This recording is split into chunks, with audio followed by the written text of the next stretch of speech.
A letra C, vamos lá.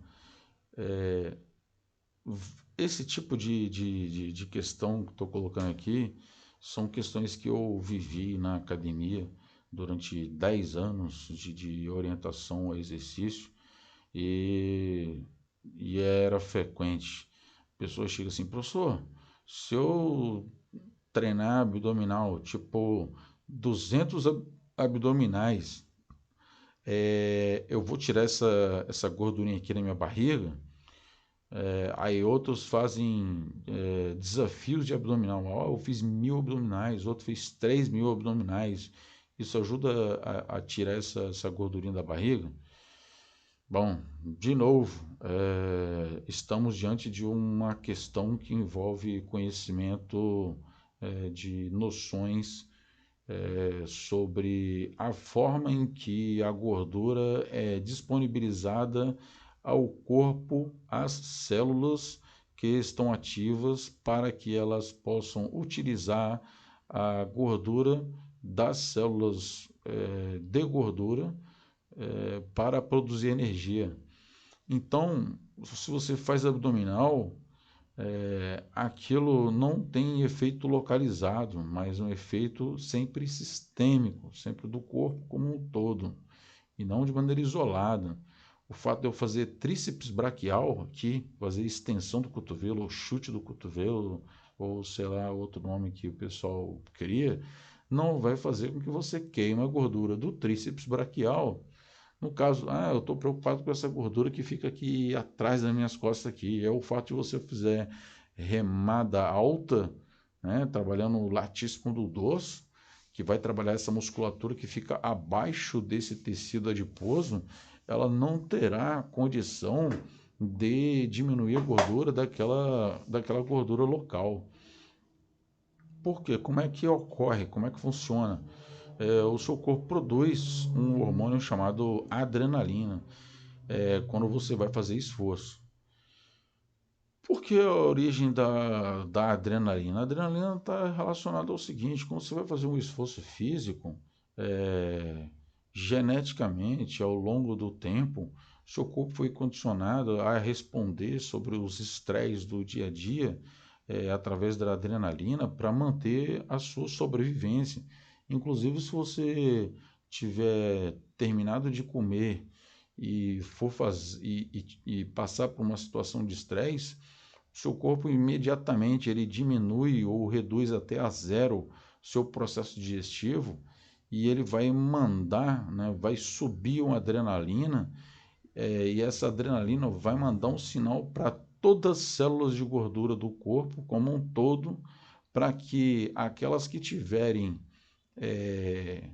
gordura disponível para a produção de energia, vai jogar para dentro da corrente sanguínea para que ela chegue naqueles músculos ativos e ele possa utilizar a gordura para produzir energia. Esse processo não é rápido e também não é imediato. Ele demora um pouco para acontecer, esse processo metabólico. Por isso que você tem que ter reserva de energia pela via dos carboidratos, né? Tanto dentro da célula, quanto na corrente sanguínea, quanto para dentro dos músculos, né? Então, você provoca uma situação dessa, mas só que a demanda de esforço físico é de um músculo só o abdômen. O outro, se eu for fazer, é só o tríceps, tá ali. É um músculo só. O outro, né, é só abdômen, o outro é só puxada alta, trabalhando no latíssimo do dorso. Qual vai ser a capacidade desses músculos dentro do total de músculos que temos no corpo? Talvez possa vir a ser a 1, 2 ou 3% no máximo pelo conjunto, de ter condição de mobilizar as moléculas de gordura vindo dos adipócitos para diminuir o peso corporal ou controlar. É muito pequeno, é muito baixo. Só um músculo não adianta. Só um músculo não adianta. Então, nessa questão envolve esse conhecimento mais sistêmico, né? O que a gente pode ter como alguma afirmação ou consideração que eu elaborei sobre essa questão que ela é geral, né? Então, os exercícios de força abdominal, de alongamento dos membros inferiores, não tem eficácia para perder peso e controlar. O que a gente poderia dizer de possível eficácia? Resistência aeróbica, ou seja, você vai mobilizar grandes grupos musculares. Vamos dar um exemplo, caminhada. Quando você vai fazer caminhada, você mobiliza quais grupos musculares, mais ou menos? Dá para ter uma ideia. Então, pensando de baixo para cima. Flexão plantar, que aí é a panturrilha, extensão do joelho, que você tem que estender o joelho, depois flexionar. Então, a parte anterior e posterior da coxa são grandes grupos musculares, na verdade, são grupos grandes e potentes grupos musculares. Nos movimentos dos braços, então, a articulação do ombro, dos dois lados, então são bilaterais dos dois lados. E como qualquer exercício que a gente for fazer que estiver em pé, todos os grupos musculares posturais, porque se esses músculos posturais não forem mobilizados, você vai cair no chão. Então eles têm que estar em força, não dinâmica, em movimento, mas estático, para dar condição para que o que vai fazer movimento pudesse se movimentar. Se esse músculo postural ele não cair, não contrair, o outro que precisa fazer movimento não vai conseguir realizar o movimento. Então, esses músculos posturais contraídos de maneira estática para que você possa se deslocar, são condições necessárias para fazer esforço. Então, a gente está falando, por enquanto, ainda na caminhada ali, hein? Uma possível caminhada. Então, o abdômen, os músculos da coluna, estou falando dos profundos lá da coluna, quem assistiu os slides da aula anterior sabe muito bem que são os paravertebrais, que são músculos profundos, que ele começa na base do pescoço e vai até lá na região sacral.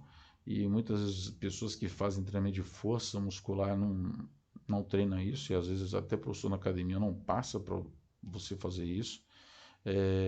Vocês na aula de educação física chamavam muita atenção quando vocês gostavam de fazer, por exemplo, prancha, né? Prancha, sim, trabalha esse músculo paravertebral de maneira estática, né? Você prancha, você fica lá parado lá, então está contraindo aquele músculo lá importante. Então, abdômen, então glúteos, posterior da coxa, panturrilha, são músculos posturais importantes. Vamos lá, vamos avançar mais aqui.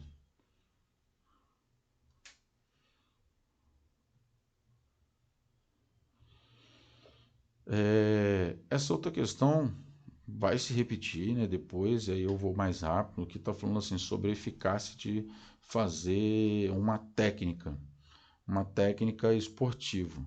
Pessoal, uma técnica esportiva, ela por si só, ela não é suficiente para provocar efeito algum sobre os componentes da aptidão física que a gente está estudando, né?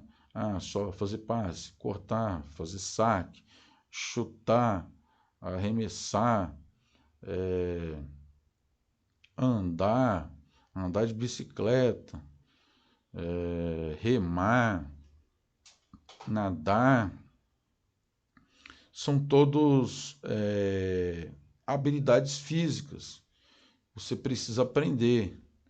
E são condições meio para que depois você possa jogar voleibol, porque você domina várias habilidades técnicas para que você possa participar de um jogo de voleibol, você pode participar de um jogo de futebol ou qualquer um outro esporte